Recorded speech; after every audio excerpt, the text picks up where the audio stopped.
AutoCAD দিয়ে কিভাবে বারান্দার ডিজাইন করবেন সেটা আজকে দেখাবো। অনেকে কিন্তু 2D ফ্লোর প্ল্যানে বারান্দার ডিজাইনটা করতে পারে না, তাদের জন্য এই ভিডিওটা করা। সর্বপ্রথম আমরা লাইন নেব, এল লেখে এন্টার। এই পয়েন্ট থেকে আমরা 2 ফিটের লাইন নেব। কত ফিট? 2 ফিট। আশা করি লাইন নিতে পারবো। একইভাবে এই পয়েন্ট থেকেও 2 ফিট। বারান্দার ডিজাইন একেবারেই সহজ, যে কেউ বারান্দার ডিজাইনটা করতে পারে। অফসেট, এখান থেকে আমরা 4 ফিটের একটা অফসেট নেব। কত ফিট? 4 ফিট। এখন আমরা এটা কপি করে দিব। কপি তো করতে পারি, সিপি লিখে এন্টার। এখান থেকে এইভাবে কপি করব, একটা, দুইটা, তিনটা, চারটা পর্যন্ত কপি করলাম। কপি করার পর আমাদের যে কাজটা করতে হবে একেবারে সহজভাবে বোঝাবো। এল লেখে এন্টার। এই পয়েন্ট থেকে 2 ফিট। কত ফিট? 2 ফিট। একইভাবে এই পয়েন্ট থেকে 2 feet. A R C, arts common, A R C, first point, second point, third point. অনেক সুন্দর একটা বারান্দা হয়ে গেছে না? ওকে। অফসেটটা আমরা 3 ইঞ্চি করে নেব। কত ইঞ্চি? 3 ইঞ্চি। এখান থেকে 3, এদিক থেকে 3, প্রত্যেকটা পয়েন্ট টু পয়েন্ট 3 ইঞ্চি করে নিয়ে নেব। তারপরে আমরা এটা কি করে দেব? এক্সটেন্ড করে দেব। ই এক্স লিখে ডাবল এন্টার। এক্সটেন্ড করব, এটা এক্সটেন্ড, এটাও এক্সটেন্ড করব, পারবো না? একইভাবে এটা এক্সটেন্ড। তারপর আমরা টিম করে দেব। এই বারান্দার ডিজাইনটা অনেক ব্যবহার করে বর্তমানে, ঠিক আছে? এই টাইপের বারান্দার ডিজাইন আশা করি পারবো। পারবো না? ওকে, একটা শেষ।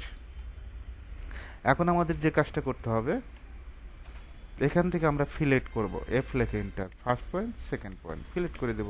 এটা হলো রেক্ট্যাঙ্গেল বারান্দা। এটাও ব্যাপক পরিমাণ ব্যবহার করা হয়। অফসেট 3 ইঞ্চি। 5 ইঞ্চি হলে 5 ইঞ্চি দিয়ে দিবা, ঠিক আছে? তারপরে ট্রিম। যে 3 ইঞ্চি দিতে পারবে সে কি 5 ইঞ্চি দিতে পারবে না? 5 ইঞ্চি অবশ্যই দিতে পারবে। এখানে একটা বারান্দার ডোরটাও রাখবা, ঠিক আছে? ডোর রাখলে ভালো হবে। জাস্ট আমরা বারান্দার শেপটা দেখাচ্ছি। এখন আমাদের যে কাজটা করতে হবে, এখান থেকে এ আর সি কি নিব? এ আর সি, ফার্স্ট পয়েন্ট, এটার মিড পয়েন্ট ধরবা, সেকেন্ড পয়েন্ট। এরকম বারান্দা হয় না? হয়। তাহলে কয়টা শিখেলাম? 3টা। অফসেট আমরা যদি 5 ইঞ্চি করে দিই, 5 ইঞ্চি করে দিতে পারবো। এখান থেকে 5 ইঞ্চি, এদিকে 5 ইঞ্চি। যে 5 ইঞ্চি পারবে সে 3 ইঞ্চি পারবে। তারপর ট্রিম করে দিবা। এই পয়েন্ট থেকে এই পয়েন্ট সুন্দরভাবে ট্রিম করে দিব। একইভাবে এই পয়েন্ট থেকে এই পয়েন্ট সুন্দরভাবে ট্রিম করে দেব। এই টাইপের বারান্দা করা যায়, করা যায় না? তারপর আমাদের যে কাজটা করতে হবে, এফ লেখে ইন্টার, আর লেখে ইন্টার, কি দিবা? আর। তারপর 20 লেখে ইন্টার। জাস্ট এখানে একটা ক্লিক করব। এরকম বারান্দা হয় না? কত টাইপের যে বারান্দা আছে, বারান্দার শেষ নাই। অফসেট 3 ইঞ্চি। কত ইঞ্চি করে নিবা? 3 ইঞ্চি। এইভাবে 3 ইঞ্চি করে নিয়ে নিবা।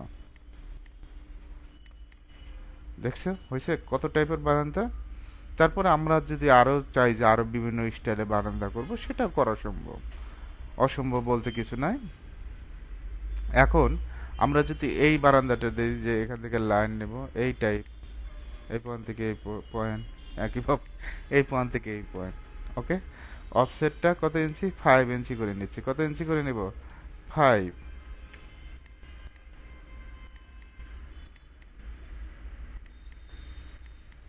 তারপর ট্রিম করে দিবা। টিআর লেখে ডাবল এন্টার। তোমার কাছে কি খুব কঠিন মনে হয়েছে এই বারান্দার ডিজাইনগুলো? একেবারেই সহজ, কিন্তু জাস্ট সিস্টেমটা বুঝতে হবে যে কোন স্টাইল বারান্দাগুলো হয়। সাধারণত বাংলাদেশের পরিপ্রেক্ষিতে দুটো বারান্দায় বেশি ইউজ করা হয়। একটা হলো রেক্ট্যাঙ্গেলের বারান্দা, রাউন্ড বারান্দাও ইউজ করা হয়। এই যে রাউন্ড রাউন্ড টাইপের বারান্দা। রাউন্ড আর একটা বারান্দার সাইজ চাইলে করতে পারি, রাউন্ড স্টাইলের বারান্দা। এটা রেক্ট্যাঙ্গেল, আর রাউন্ডটা এটাও বারান্দা হয়। আর রাউন্ডটা কিভাবে করবো প্রশ্ন হলো, এটা কপি করি।